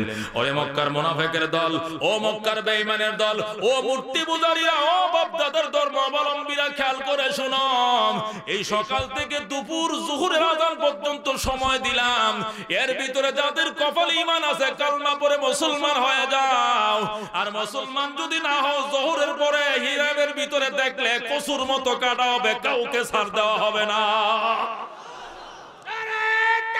আল্লাহু আকবার, ইয়া রাসূলুল্লাহ, আল্লাহু আকবার। বন্ধুগণ, রাহমাতুল্লিল আলামিন যখন বক্তব্য দিলেন, আল্লাহর হাবিবের বক্তব্য শুইনা যোহরের আজানের আগে 4000 কাফের কালমা পড়ে মুসলমান হয়ে যায়। 10,000 নবী মদিনা থেকে নিয়ে আইছে, 4000 4 ঘন্টায় মুসলমান হয়ে গেছে। জোরে কোন সুবহানাল্লাহ। আর বাকিরা সব হেরেম তুইয়া বলাইছে। আল্লাহর হাবিব 14000 সাহাবায়ে কেরামকে সাথে নিয়া এবার আব্বাসকে ডাক দিয়া কইয়া, আবুল ফজল, হে আবুল ফজল আব্বাস, আমার চাচা বাইতুল্লাহ সাবিকার কাছে। কো হুজুর আছে উমুকের কাছে। কই সাবিয়া নন। হযরত আব্বাস দৌড়ে গেলেন সাবিয়ানের জন্য। কো খোলো দরজা। আল্লাহর ঘরে দরজা খুলছে, নবী আমার ভিতরে ঢুকছে। ঢুকে দেখে 360টা মূর্তি ঢুকানো। হুজুর কো নাউজুবিল্লাহ। আল্লাহর হাবিব বলেন, আব্বাস এগুলো কি? আব্বাস বলেন, হুজুর ওইগুলো ওই সময়কার ঘটনা, যখন তাওহীদ কারে কই চিনতাম না, আল্লাহ কারে কই জানতাম না, শিরিক কারে কই বুঝতাম না, তখনকার ঘটনা। এখন কি করবা? কই এখন তো শুধু অর্ডার দিবেন, তামা বানায় ফালাম। হুজুরে কই সুবহানাল্লাহ। আল্লাহর হাবিব কয়, তাহলে মাই শুরু করো আর বলো, কুল জা আল হক ওয়া যাহাকাল বাতিল ইন্নাল বাতিলা কানা যাহুকা। সুবহানাল্লাহ। আল্লাহর হাবিব মাই শুরু করলেন, পয়গম্বরের হাতে লাঠি দিয়া একটার চোখের মধ্যে গুতা মারছে, যেটা মানা ছিল, লাত ছিল, উজ্জা ছিল। এই বড় বড় লিডার তিনটার চোখে 3টা গুতা দিছে। পয়গম্বরের পায়ের মধ্যে উফুর হয়ে পড়ছে। মূর্তির জবান আমার আল্লাহ খুলে দিয়েছে। মূর্তি কান্দে, নবীজি আমাদের কোনো দোষ নাই, আমরা বলি না আমাদের পূজা করম, আমরা বলি না আমরা এই ক্ষমতা রাখি, আমরা বলি না আমরা খোদা হওয়ার যোগ্যতা রাখি। এরা নিজের হাতে বানাইয়া আমাদের পূজা করে, আমরা পূজা করতে বলি না। মাফ করে দেন। আল্লাহ হাবিব কয়, মাফ করানো ধ্বংস করে ফেলা হবে। 12 ভাঙ্গ যখন অর্ডার দিয়ে দিল, 360টা মূর্তি 10 মিনিটের ভিতরে পাউডার হয়ে যায়। আল্লাহু আকবার। আল্লাহ হাবিব বলেন, সাহাবায়ে কেরাম আল্লাহর ঘর সুন্দর করে দৌত করম, জমজম দিয়া পানি উঠাইয়া 7 বার খোদার ঘর দৌত করলেন। এরপরে নবী নিজের হাতে তালা লাগাইলেন আর বললেন, আল্লাহ তুমি সাক্ষী, তোমার কোটি কোটি ফেরেশতারা সাক্ষী, 14000 সাহাবায়ে কেরাম সাক্ষী। আমি বলছি নবী, ইনশাআল্লাহ কিয়ামতের আগে খোদার ঘরে কোনদিন মূর্তি ঢুকতে পারবে না। আল্লাহু আকবার। আল্লাহর হাবিব নিজের হাতে বের করে দিয়েছেন আর বলে গিয়েছেন, কিয়ামতের আগে ঢুকবে না, ঢুকবে না। এখনো ঢুকে নাই, 1.5 বছর হয়ে গেছে, খোদার ঘরে মূর্তি ঢুকতে পারে না। ঠিক না ঠিক? আল্লাহ নবী সাল্লাল্লাহু আলাইহি ওয়াসাল্লাম মূর্তি ভাঙার কাজ কমপ্লিট করার পর এবার ভাষণ দেওয়া শুরু করলেন। সাহাবায়ে কেরাম বসো, সবাই বসো। 14000 সাহাবায়ে কেরাম মাতফের মধ্যে পয়গম্বর নিয়ে বসলেন। বসার পর রাহমাতুল্লিল আলামিন এবার বললেন, আচ্ছা তোমরা হিসাব করো তো, আমি নবী হইছি কয় বছর? কয় হুজুর মক্কায় ছিলেন 13, মদিনায় তাই গেছেন 8 আর 13 21 বছর। 21 বছর হয়ে গেছে? কয় হ। মাশাআল্লাহ, আমি পয়গম্বর হইছি 21 বছর হইছে? কয় হ। আল্লাহর হাবিব ডাক দেয়া কয়, সাহাবায়ে কেরাম 21 বছর হইছে নবী হইছি, 21 বছরে কোনদিন আল্লাহর ঘরে আযান দিয়া জামাতের নামাজ আদায় করতে দেয় নাই শত্রুরা। আজকে আনুষ্ঠানিকভাবে আযান হবে, জামাতের সাথে নামাজ হবে, আমি ইমামতি করব। কারা কারা রাজি আছো? সাহাবায়ে কেরাম লাফালাফি শুরু করে দিয়েছে। আল্লাহু আকবার। আইরে আনন্দ, আজকে আযান হবে, নবী ইমামতি করবেন, বাইতুল্লাহ সামনে জামাতে নামাজ আদায় করা হবে। সুবহানাল্লাহ। কি যে আনন্দ সাহাবায়ে কেরামের ভিতরে, এটা বাজান বক্তব্য ছাড়া কেউ বোঝে না। যারা সেই দিন উপস্থিত ছিল তারাই জানে যে কি আনন্দ। ও বন্ধু, তাফসীরে কিতাবের মধ্যে লেখা, আল্লাহর হাবিব জিজ্ঞাসা করেন, সাহাবায়ে কেরাম ইমামতি তো আমি করব, নবী সুস্থ থাকলে উপস্থিত থাকলে উম্মতের জন্য ইমামতি জায়েজ নাই। ঠিক না বেঠিক? পয়গম্বর ইমামতি করে, কিন্তু আযান আমি কারে দিয়া দেই? তোমরা মনে কিছু নিও না, কয়েকজন আমার একটু পরামর্শ দাও আমি কারে দিয়ে আজান দিলে ভালো হয়। একজন কয় হুজুর আবু বকর আজান দিবে, কেউ বলে হুজুর উমর আজান দিবে, কেউ বলে উসমান আজান দিবে, কেউ বলে আলী আজান দিবে, কেউ বলে অমুক আজান দিবে। নবী ডাক দেখো মনে কিছু নিও না, আজকে মহান বিজয়ের আজান আমার বেলালের কণ্ঠ ছাড়া অন্য কণ্ঠে মানাবে না। আল্লাহু আকবার। এ সাহাবায়ে কেরাম, আজান আমার বেলালের কণ্ঠেই হবে, বেলালের কণ্ঠ ছাড়া অন্য কোন কণ্ঠে আজান আজকে মানাবে না। আল্লাহু আকবার। নবী ডাক দিয়া বললেন বেলাল তুমি কোথায়? বেলাল হাফসি পিছনে হাত বাড়াইছে, হুজুর আমি আছি। বাজান সামনে আসো। আল্লাহর হাবিবের কলিজার টুকরা ছিলেন বেলাল, সুবহানাল্লাহ। আল্লাহর হাবিব বলেন বেলাল তুমি সামনে আসো। বেলাল হাবশি সামনে আসলেন। আল্লাহু আকবার। আল্লাহর পয়গম্বর বেলালের কপালে চুমু দেয়, গালের মধ্যে চুমু দেয়, নাকের মাথায় চুমু দেয়, আরবরা এইভাবে আদর করে। কো বাবা সোজা খোদার ঘরের ছাদের উপর তোমার ভাঙ্গা ভাঙ্গা কণ্ঠে আজান শুরু করে দাও। আল্লাহু আকবার। হযরতে বেলাল হাবশি রাদিয়াল্লাহু তাআলা আনহু কাবার ছাদের উপর উঠে আযান শুরু করে দিয়েছে। আল্লাহু আকবার বলার সাথে সাথেই হেরেম শরীফের এলাকায় 9 কিলোমিটার ভিতরে কাফেরদের যত পাকা ঘর কাঁচা ঘর ছিল সব দুমড়ে মুচকে মাটির সাথে মিশে যায়। একটা ঘর ছিল না খারাপ, সব ঘর বেলালের আজানের স্পিরিটে সব ভেঙে চুরে চুরমার হইয়া যায়। সুবহানাল্লাহ।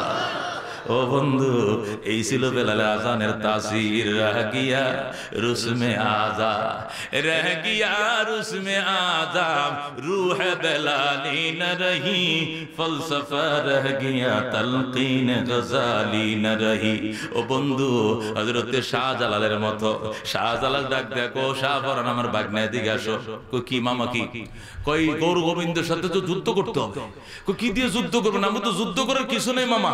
কই বেটা কি দিয়ে যুদ্ধ করব? একটা লোক ডাইকা নিয়ে আয় সিলেটের থেকে, আসরের নামাজ জীবনে কাজা হয় নাই এমন একটা লোক ধরে নিয়ে আয়, এরপরে ফাইনাল খেলা শুরু হবে ইনশাআল্লাহ। জোরে কোন সুবহানাল্লাহ। হযরত শাহপরান হাজার হাজার সিলেটের মুসলমানদেরকে ডাকলেন, মিয়া সাহেব আপনি কে আছেন? আসরের নামাজ জীবনে কাজা হয় না, সামনে আসেন। একটা আয়না ডরে। কিও আপনার কি অবস্থা? কয় খেয়াল নাই মিয়া সাহেব, আসর কাজা হইছেন কি হইছেন না খেয়াল নাই।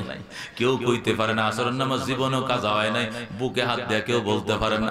শাহজালাল কইছে হবে না। বাগিনা তোমার খবর কি বলো? তোমার খবর কি? তোমার কাজ হইছে নি? বাগিনা শাহপরান ডাক দিয়ে কয় মামা কিসের জোহর, কিসের আসর, কিসের এশা, কিসের মাগরিব? জীবনে বালেগ হওয়ার পরে কোন নামাজ কাজা হয় নাই, কোন নামাজ কাজা হয় নাই। আমি বুকে হাত দিয়ে বলতে পারবো মামা। আল্লাহু আকবার। শাহজালাল কই তোমার এই দরকার আসো বাগিনা, দর বদনা নিয়ে সুরমায় যাও, আমার জন্য এক বন্দ হুজুর পানি আইনা দাও। আল্লাহু আকবার। ডিস্টার্ব ডিস্টার্ব রাহমাতুল লিল আলামিন সাল্লাল্লাহু আলাইহি ওয়াসাল্লামের বন্ধু। ও বন্ধু, হযরত সাহাবায়ে কেরামের ঈমান কি ছিল অবস্থা? বেলাল হাবশি হযরত শাহপরান বলে মামার জন্য আল্লাহু আকবার পানি আনতে গেলাম, সুরমার থেকে এক বদনা পানি আইনাম, যখন দিলাম মামায় ওযু করে আর আমারে কইলা আমি ওযু করি তুমি আজান দাও, আমি অস্ত্র দাঁড়াই তুমি আজান দাও। আমি বললাম আপনার কাছে অস্ত্র কই? কই জানোস না তুই আল ওযু সালাহুল মুমিন, ওযু হলো ইমানদারের সবচেয়ে বড় হাতিয়ার। আল্লাহু আকবার। হযরত শাহজালাল পশ্চিম দিকে ফিরাম, যেখানে তার কবর সেখানে পশ্চিম দিকে ফিরে টিলের উপরে বসা ওযু করতেছে, আর সামনে দাঁড়ায় বাগনা আজান শুরু করে দিয়েছে। আল্লাহু আকবার। যেই মাত্র আল্লাহু আকবার আল্লাহু আকবার বলছে, দুইবার আল্লাহু আকবার, গোরগোবিন্দ বাদশার 2 তলা বিল্ডিং এর 2 তলাই শেষ। আল্লাহু আকবার। আবার বলছে আল্লাহু আকবার আল্লাহু আকবার, আরো 2 তলা শেষ, সর্বমোট 4 তলা বিল্ডিং ছিল। 4 বার আল্লাহু আকবারের ধ্বনি চুটে মাটির সাথে ধুমরে মুসকে ভেঙ্গে চুরে মিসমার হয়ে যায়। আল্লাহু আকবার। এই ছিল বাজান আজানের তাসির, যদিও বা এখন এগুলো না, আগে ছিল। আল্লাহু আকবারের জন্য কবি বলেন, ছোটে আই শাহজালালের নির্ভীক সৈনিকেরা, খতম কর গোবিন্দের ওই চেলা চামুন্ডা গোলা, খতম কর গোবিন্দের ওই চেলা চামুন্ডা গোলা। ঠিক না ঠিক? শাহজালালের স্বপ্ন ছিল আল কোরআনের জ্বলবে আলো, শাহজালালের স্বপ্ন ছিল আল কোরআনের জ্বলবে আলো, সে আলো ছড়িয়ে দিতে বিপ্লবেরই মশাল জ্বালা, ছুটে আয় শাহজালালের নির্ভীক সৈনিকেরা, খতম কর গোবিন্দের ওই চেলা চামুন্ডা গোলা। এ বন্ধু শাহজালাল নাই, শাহজালালের উত্তর সুরি উলামায়ে কেরাম তো আছে, ঠিক না বেঠিক?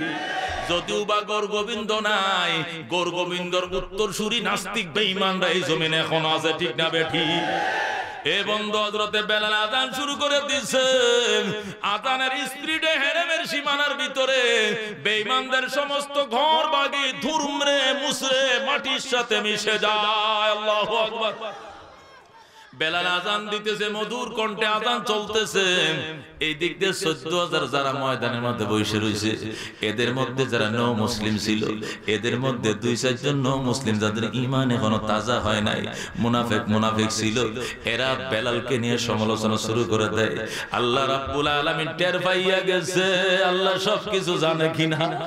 জিবরাইল জলদি যা, আমার বেলালকে নিয়ে যারা সমালোচনা করে রে, এদেরকে ক্যামেরা বন্দী করে সাক্ষাৎকার আরশে আজিমে পৌঁছাইয়া দে।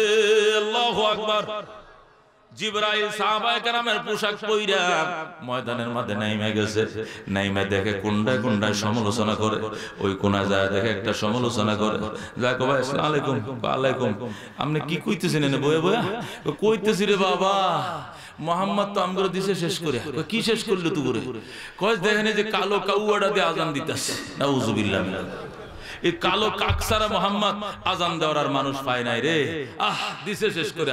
কুরাইশদের বাণিজ্য সব ধ্বংস হয়ে গেছে। জোরে করে নাউজুবিল্লাহ। জিবরাইল কো থ্যাংক ইউ, থাকেন থাকেন, হ্যাঁ ভালো কথা। সামনে যায় আর একটা চিল্লা চিল্লি করে, এই ভাই চিৎকার মারতেছে কি লেগে? মারমু না চিৎকার। মোহাম্মদ দেখলেন এই যে হাফসি গোলাম দিয়ে আজান দেওয়ায় বাণিজ্য তঙ্গ সব শেষ করছে। তাই নাকি? তোমার মান গেছে? গেছে না মান? নিগ্রো হাফসি গোলাম কেন আজান দিবে কুরাইশের সন্তানরা থাকতে? আরেকটা ওই কোনা যাই কো ভাই আপনি কি কোন? আমি কি খারাপ কই না বাবা, আমি ভালোই কইতেছি। আল্লাহ যে আমার আব্বা আম্মারে মান সম্মান নিয়ে দুনিয়ার থেকে আগে নিয়ে গেছে, এই জন্য আল্লাহর প্রশংসা করি আলহামদুলিল্লাহ। আল্লাহ আমার আব্বা আম্মারে এই কলঙ্কের দিন দেখানোর আগেই সসম্মানে দুনিয়ার থেকে লয়ে গেছে, এই জন্য আল্লাহর কৃতজ্ঞতা আদায় করে আলহামদুলিল্লাহ। তোমার আব্বা থাকলে কি হইতো? কয় আজকে আমার অপমান হচ্ছে যে বেলাল আজান দেয়, বাবা মা থাকলে বাবা মারও তো অপমান হইতো। অপমান খাওয়ার আগেই যে সসম্মানে দুনিয়াতে লয়ে গেছে, যে আল্লাহ আমার আব্বারে দুনিয়াতে নিয়ে নিছে, ওই আল্লাহর ধন্যবাদ জানাই। জোরে কোন নাউজুবিল্লাহ। তাফসীরে মাআরিফুল কোরআনে মুফতি শফি সাহেব এই ঘটনা আনছে, কিতাব খুলে দেখুন। এরপরে কোনার মধ্যে আইসা দেয় আবু সুফিয়ান সাহেব, অত্যন্ত মর্মাহত, দুঃখিত, ব্যথিত, কত ধরনের তার ভিতরে গুরফাক খাইতেছে। হায়রে, এত বছর নেতা ছিলাম মক্কা, আজকে তো একবারে সব দিয়ে দিলাম মুহাম্মাদের হাতে। এই জন্য ভারাক্রান্ত দেখে জিবরাইল লাস্টে এসে হযরতে সুফিয়ানের কাছে আইসা, আবু সুফিয়ান সাহেব আসসালামু আলাইকুম। ওয়া আলাইকুম। কি এই যে বেলালকে দিয়ে যে আজানের ব্যবস্থাটা করলো নবী, এই বিষয়টাকে আপনি কিভাবে দেখলেন? এটার একটু মূল্যায়ন করবেন না, আপনি বলবেন না কিছু? কয় বাবা আপনি কেডা? আমি কেডা দেন না, আপনার মতো একজন লোক। আমি আবার কে? কেডা মানে এটা কি কোন আপনি? কয় না ভাই, আমার সন্দেহ হয় জিবরাইল টিবরাইল হইতে পারে না। আজকের দিনটা বড় ভালো না। জিবরাইল পাবলিকের বেশে আশপাশে গোয়েন্দাগিরি করতেছে, কথা লাইন মতো না কইলে মায়েরার মায়। সুতরাং আমি আই এম টায়ার্ড, আমি অসুস্থ। আজকে কথাবার্তা কমেই বলতে হবে, কারণ কোনো সোডা কথা বলে ফেললে মুহাম্মাদের কাছে গেলেও উপায় নেই, আসমানে গেলে তোর গতি নেই। সুতরাং আমি কোনো সাক্ষাৎকার দেব না। এই বলে সে পাশ কাইটে উঠে, চালাক মানুষ না। আল্লাহু আকবার। জিবরাইল ৬০ জন থেকে ৬০টা সাক্ষাৎকার নিয়ে আসমানে হাজির হয়ে গেছে। আল্লাহ রাব্বুল আলামিন সাথে সাথে সূরা হুজুরাতের ১২ নম্বর আয়াত দিয়ে তার বন্ধুর কাছে পাঠায় দেয়। জিবরাইল যেরকম সুবহানাল্লাহ। আল্লাহ ডাক দেয়, গো জিবরাইল আমার বন্ধুর কাছে যা, আমার বন্ধুকে আমার সালাম বলিও, আর বলিও যে আমার বেলালকে দিয়ে আজানের ব্যবস্থা করেছে, এই আজানকে আমি আল্লাহ 100% সমর্থন করি। আমি বেলালের আজানের পক্ষে আমারও মতামত, আমার বন্ধুর যেমন মতামত, আমি নিজেরও মতামত, আমি আমার বন্ধুর মতামতকে 100% সমর্থন জানাই। আমার বেলালকে দিয়ে যারা সমালোচনা করেছে, এদের এদের বিরুদ্ধে আমার বেলালের পক্ষে আয়াত নাযিল করলাম। এই আয়াতটা সূরা হুজরাতের, এই আয়াত আমার বেলালের জন্য স্পেশাল নাযিল করে দিলাম। জোরে কোন সুবহানাল্লাহ। জিবরাইল আলাইহিস সালাম ময়দানের মধ্যে আইসা আল্লাহর হাবিবের যখন আয়াত শোনায়, বেলাল এখনো ছাদের উপর থেকে নামে নাই, বেলালের আয়াত আসমান থেকে নাইমে গেছে। যেরকম সুবহানাল্লাহ। বেলাল আরশে আযান দিয়া কাবা ঘরে ছাদের থেকে নামে নাই, আরশে আযম থেকে বেলালের প্রশংসার আয়াত নাইমে গেছে। যেরকম সুবহানাল্লাহ। আল্লাহ নবী সাল্লাল্লাহু আলাইহি সাল্লামের কাছে জিবরাইল আলাইহিস সালাম জানায়, নবী গো, আপনার বেলালকে দিয়ে কেন আযান দিলেন? সমালোচনা হয়েছে। সবকিছু জেনে আমার আল্লাহ তার দাঁত ভাঙা জবাব দিয়ে পাঠাইছেন। আমার আল্লাহ বলে দিয়েছেন, বেলালের আযানের পক্ষে আমার আল্লাহর 100% সমর্থন রয়েছে। সুবহানাল্লাহ। বন্ধুগণ, হযরত বেলাল হাবশী রাদিয়াল্লাহু তাআলা আনহু কেন আযান দিলেন? এই জন্য যাদের মাথা ব্যথা ছিল এদের দাঁত ভাঙা জবাব দিয়া সূরা হুজরাতের 12 নম্বর আয়াত দিয়া আল্লাহ যখন পাঠাইলেন জিবরাইলকে, জিবরাইল এসে আল্লাহর হাবিবকে তেলাওয়াত করে শোনায়। নবী কয়, বলো জিবরাইল কোন আয়াত নিয়ে আইছো?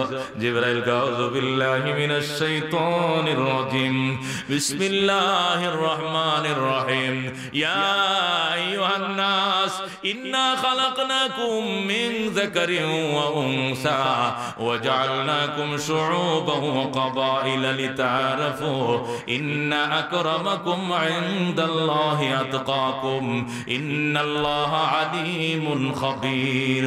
সুবহানাল্লাহ। আল্লাহ বলেন, ইয়া আইয়ুহান নাস, ওরে মক্কাবাসী, ইন্না খালাকনাকুম মিন যাকারিন ওয়া উনসা, নিশ্চয় আমি আল্লাহ তোমাদেরকে পুরুষ এবং নারী হিসেবে সৃষ্টি করেছি। ওয়া জাআলনাকুম শুউবান ওয়া ক্বাবাইলা লিতাআরাফু, তোমাদেরকে আমি বিভক্ত করেছি বংশে বংশে, গোত্রে গোত্রে, লিতাআরাফু, যেন পরস্পর দুনিয়ার জীবনের পরিচয় লাভ করতে পারো তুমি। কেউ শিকদার, কেউ তালুকদার, কেউ খান, কেউ ফাটান, কেউ চৌধুরী, কেউ ব্যাপারী, কেউ ফাটোয়ারি, আছে কিনা? বিভিন্ন বংশ আছে কিনা? আল্লাহ কলি তাআরাফু, এই বংশ শুধু জগতের পরিচয়ের মাধ্যম, আর কিছু নয়। ইন্না আকরামাকুম ইনদাল্লাহি আতকাকুম, নিশ্চয় তোমাদের মধ্যে সবচেয়ে দামি মানুষ, সবচেয়ে মামি মানুষ, সবচেয়ে ইজ্জতের মালিক আমি আল্লাহর কাছে ওই মানুষ যে মানুষের কলিজায় আমার তাকওয়া বেশি। যেরকম সুবহানাল্লাহ। আল্লাহ রাব্বুল আলামিন আয়াত নাযিল করার সাথে সাথে আল্লাহ নবী বললেন, সাহাবায়ে কেরাম, কারা গো আমার বেলালকে নিয়ে সমালোচনা করেছো? দাঁড়াও। সাহাবায়ে কেরাম, দাঁড়ায় না গো, দাঁড়াও, নয়তো জিবরাইল আসতেছে, তোমাদেরকে কিন্তু ঘরে ঠিকই দাঁড় করায় দিবে। 4 জন দাঁড়াইছে। তুমি কি কইছো? হুজুর বুঝতে পারি না, বলে কয়ে লাইছি। তুমি কি কইছো? আমি বেলালের আগে দেখেও নাই, শুধু নাম শুনছি, মাফ করে দেন হুজুর। আবু সুফিয়ান, তুমি কি কইছো? হুজুর আমি কিচ্ছু কই না, আমি আগেই জানতাম এই ঘটনা। এটা কোনো সাংবাদিক টাঙ্গাদিক কিচ্ছু না, এটা জিবরাইল।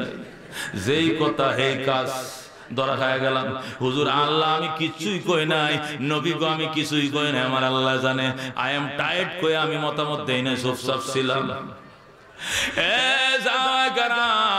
আমার বেলালকে নিয়ে সমালোচনা করলি, আমার বেলাল রে চিনুস না?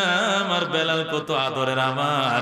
আমার বেলাল যেদিন মুসলমান হলো আমার কাছে এসে আর বলল, নবীজি আপনাকে স্যার আমি একটা মিনিট থাকতে পারি না, এত আদরের হয়ে গেল আমার বেলাল। বাথরুমে গেলেও যা দরজায় দাঁড়ায় থাকে ছোট শিশুদের মতো, আল্লাহু আকবার। পানি নিয়ে দাঁড়ায় থাকে, টিলা কুলুপ নিয়ে দাঁড়ায় থাকে, ওযু করতে গেলে মেসওয়াক পাগড়ি নিয়ে দাঁড়ায় থাকে, মসজিদে গেলে জুতা নিয়ে দাঁড়ায় থাকে। আমার বেলাল এত আদরের।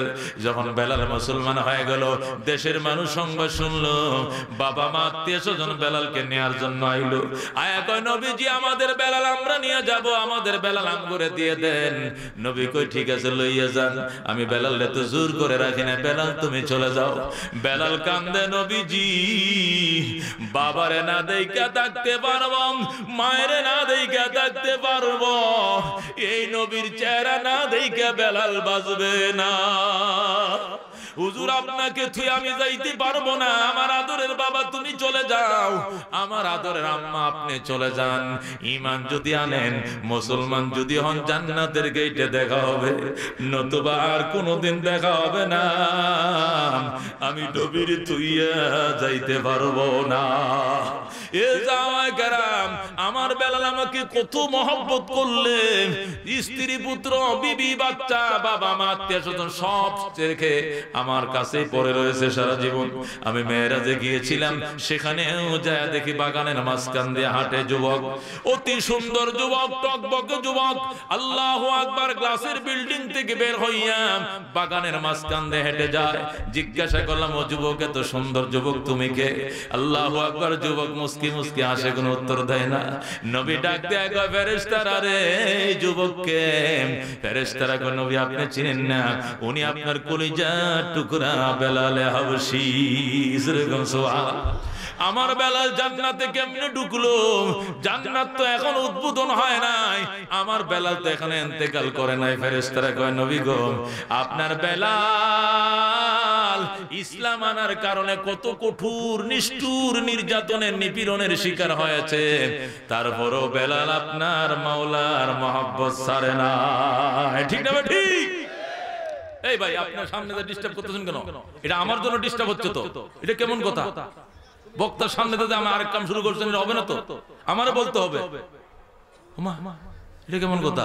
মহব্বতের সাথে লা ইলাহা, আগায় বসেন, আগায় বসেন, লা ইলাহা। জান্নাতের জমিনের মধ্যে বিচরণ করতেছে, জান্নাতের বাগানের মধ্যে হাঁটতেছেন। আল্লাহর হাবিব মেরাজে যাইয়া জিজ্ঞাসা করে, উনি কে? ফেরেশতারা কয়, নবীজি, উনি আপনার কলিজার টুকরা বেলাল। জোরে কোন সুবহানাল্লাহ। এ বন্ধু, আমার বেলাল এখানে কেমনে আইলো? হুজুর, আপনার বেলাল আল্লাহর মহব্বতে, আপনার মহব্বতে এমন কোন কঠিন পরীক্ষা নাই যা জীবনে দেয় নাই, যার পরে বেলালের মর্যাদা আল্লাহ কোথায় রাখছে, জান্নাতটা কেমন আপনাকে অ্যাডভান্স দেখায়া দিছে। আপনি জমিনে যায় বেলালকে সুসংবাদ শোনাইবা, বেলাল সার্থক হয়েছে তোমার জীবনের কষ্ট, সার্থক হয়েছে তোমার জীবনের পরিশ্রম, তোমাকে এবং তোমার জান্নাতটাকে আমি দেখে আইছি। সুবহানাল্লাহ। আল্লাহ বলেন, ইন্না আকরামাকুম ইনদাল্লাহি আতকাকুম। ও মানবার দানব, শুনো, বংশ অহংকারের জিনিস নয়, টাকা অহংকারের জিনিস নয়, গোত্র অহংকারের জিনিস নয়, অহংকারের জিনিস হইল তাকওয়া। ঠিক না বেঠিক? সাহাবায়ে কেরামের আর কোনো সম্পদ ছিল না, সাহাবায়ে কেরামের সম্পদ ছিল তাকওয়া। তাকওয়া দিয়ে পৃথিবী জয় করেছেন, তাকওয়া দিয়ে শাসন কায়েম করেছেন, তাকওয়া দিয়ে বেঈমানকে পরাজিত করেছেন, অন্য কোন জিনিস দিয়া নয়। আল্লাহু আকবার। সাহাবায়ে কেরামে তাকওয়ার বলে নবীকে বলছেন, নবীজি, আপনার মুখে হাসি দেখতে চাই, জীবন যা যাক দিয়া দিতে রাজি আছি, তারপরও ইসলামের পতাকা নিচে নামতে দেব না। ঠিক না বেঠিক? ঠিক না বেঠিক? হযরত হানজালা রাদিয়াল্লাহু তাআলা কত বড় তাকওয়ার মালিক দেখেন। বউ নিয়ে আইছে বাড়িতে, বউ নিয়ে যখন ঘরে ঢুকতেছে, পয়গম্বর সাহাবায়ে কেরামকে নিয়ে উহুদের ময়দানে যাইতেছে। আল্লাহু আকবার। কিরে হানজালা, তুমি কোত্থেকে আইলে? হুজুর, আজকে আমার বিয়ের ডেট ছিল, বউ নিয়ে আইছি বাড়িতে। আমি তো উহুদের ময়দানে যাই। হুজুর, আপনি নির্দেশ করেন, নতুন বউ থুইয়া আপনার সঙ্গে চলে যায়। আল্লাহু আকবার। আল্লাহ নবী কানজালাম, আমার সঙ্গে যাইতে হবে না, নতুন বউ আনছো, বাসর ঘর করো, তবে মনে রাখো বাবা, সুন্দরী বউ পাইয়া নবীরে ভুইলে যাইও না। একটা কান ঘরে রাখো, আরেকটা কান ময়দানে লাগায় রাখো বাবা, যদি কোনো দুঃসংবাদ শুনো, সব থুইয়া ময়দানে ঝাঁপায়া পড়বা। আল্লাহু আকবার। আনজালা কয়, নবীজি, ঠিক আছে, আমি ময়দানে ঝাঁপিয়ে পড়বো, কোনো সন্দেহ নাই, যান, আপনি যান, আমি আসতেছি। আল্লাহু আকবার। রাত্রে বাসর ঘর করে, এখনো গোসল গাসল হয় নাই, কে যেন মদিনার গলিতে মাইকিং করতেছে, আপনারা কারা গো, কারা গো, আপনারা সুন্দরী বউ লয়ে শুয়ে রইছেন, উহুদের ময়দানে কাফেররা নদীর দাঁত ভাঙ্গা ফেলাইছে। পয়গম্বরের মাথায় লোহার টুপি গাচ্ছেন, আপনারা কারা গো? কিয়ামতের দিন কেমনে চেহারাটা দেখাইবেন? আল্লাহর হাবিবের সামনে হযরত হানজালা এই সংবাদ শোনার সাথে সাথে দৌড় দিছে। বিবি ডাক দেয়, কয় স্বামী একটু পিছনের দিকে তাকাও, তোমার একটু চিনে রাখি গো বাবা, রাতের অন্ধকারে তোমার ঘরের বাতিতে তেল ছিল না, এই জন্য আমি আলো দেয়া তোমাকে দেখতে পারি নাই। ও আমার স্বামী, একবার পিছনের দিকে তাকাও, যেমনে রওনা করছো এখনই শহীদ হয়ে যাইবা, আমি শহীদের স্ত্রী হয়ে জান্নাতে যাব, আমার বড় আনন্দ, কিন্তু তোমাকে চিনে রাখার দরকার। হানজালা কয়, বিবিরে পিছনের দিকে তাকানোর সময় নাই, নবীর দাঁত ভাঙ্গা পালাইছে রে, বেঈমানদের একটা দাঁত আমি রাখবো না। এই বলে হানজালা ময়দানে ঝাঁপিয়ে পড়লেন। বিবি ডাক দেয়, কয় স্বামী একটা কথা শুনেন, আপনি ফরজ গোসল করেছেন, কয় সম্ভব? আমি যদি শহীদ হয়ে যাই, নবীর কাছে সংবাদ পৌঁছাইও পয়গম্বর আমারে গোসল দেওয়া যেন জানাজা পড়ে, নতুবা আল্লাহর ফেরেশতারাই জানাজা পড়াবে, আল্লাহর ফেরেশতারাই আমারে গোসল দেওয়া হবে। জোরে কোন সুবহানাল্লাহ। এই বলে হযরত হানজালা ময়দানে ঝাঁপিয়ে বললেন। শত্রুদের মোকাবেলা করতে করতে করতে এক পর্যায়ে হযরত হানজালা শহীদ হয়ে গেলেন। জিহাদের ময়দানে শহীদ হওয়ার পর আল্লাহর হাবিব লাশগুলোকে একত্রিত করতে বললেন, গুনলেন, দেখলেন 70টা কয়টা লাশ। আল্লাহর হাবিব বলেন, কাতার বন্দি করো, এক জানাজায় শেষ করে দিব, একসাথে নামাজ শুরু করবেন। নবী বলে, আবার গণতি দাও, গুনে দেখে 69টা। কিরে এতক্ষণ তোমরা কইছো 70, এখন 69 হয় কেন? হুজুর বুঝতেছি না, আমি 3 বার গুনছি 70, এখন 69 হয় কেন?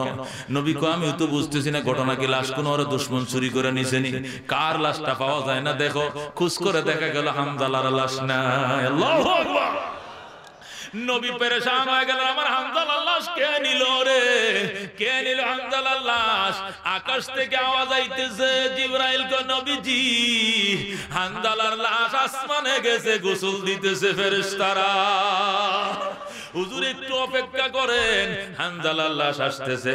কিছুক্ষণ পর দেখা গেছে 2 জন ফেরেশতার কাঁধে করে এনে লাশ কাতারের ভিতরে ঢুকিয়ে দেওয়া হলো। আল্লাহর হাবিব এবার নামাজ শুরু করবে, দেখা গেল একটা মেয়ে দৌড়ে আসতেছে, রাসূল গো, রাসূল গো বলে কাঁদতে কাঁদতে আসতেছে। নবী কই, মেয়েটাকে রে? হুজুর এটা হানজালার বিবি হবে, নতুন মেয়ে দেখা যায়। হানজালা গত রাত্রে বিয়ে করেছে, গতদিন কালকেই তার বউ নিয়ে করে এসেছে, হানজালার বিবি হবে। রাসূল কয়, দাঁড়াও তাহলে মেয়েটাকে সান্ত্বনা দিয়ে দেই। মেয়ে আসছে, রাসূল গো, রাসূল গো, আমার স্বামী, আমার স্বামী। ডাক দেয়া কয়, মারে কান্দিস না, তোর স্বামী জান্নাতের মেহমান হয়ে গেছে। হুজুর আমি জানতাম আমার স্বামী শহীদ হবে, এই জন্য কান্দি না গো নবীজি। আমি কান্দি, আমার স্বামীর উপরে গোসল ফরজ ছিল, ফরজ গোসল করার সময় পায় নাই, দয়া করে গোসল করায় নেন, এরপরে জানাজা পড়ান। নবী কয়, আসো মা, দেখে যাও। কাপড় কুইলা নবী দেখায়, কয়, দেখো তোমার স্বামীরে ফেরেশতারা আসমান থেকে গোসল দেয় আনছে। আল্লাহর হাবিব মাথার কাপড় সরাইয়া দেখে দাড়ি এবং চুল বায়া বায়া টপকায়া পানি জড়ায়া পড়তেছে। সুবহানাল্লাহ। ও বন্ধু, এই ছিল সাহাবায়ে কেরামের ঈমানের স্পিরিট, এই ছিল তাকওয়ার ধন। এই তাকওয়া দিয়া তারা তাম পৃথিবীকে জয় করে ফেলেছিল, ঠিক না বেঠিক? বাবা বেলাল হাবশী হযরত হানজালার সাথে জান্নাতে যাইতে কারা কারা রাজি? হাত বাড়া, নারে তাকবীর। আল্লাহ তুমি কবুল করো, জোরে কোন আমিন। তারা জান দিয়েছে, যৌবন দিয়েছে, বিবিকে বিধবা করেছে, সন্তানকে এতিম করেছে, বাবা মাকে সন্তানহারা করেছে। বাবা আমাদের কিছুই করতে হবে না, আমাদের কামাই করা সম্পদ থেকে গো বাবা খোদার ঘর মসজিদের জন্য কিছু সাহায্য করতে কারা রাজি আছে? হাত বাড়ায়। সবাই রাজি আছেন ইনশাআল্লাহ? তাহলে হাত নামান। গাজীপুরা বাইতুল আকসা জামে মসজিদের উন্নয়নের জন্য আমি বেশি নয়, আমি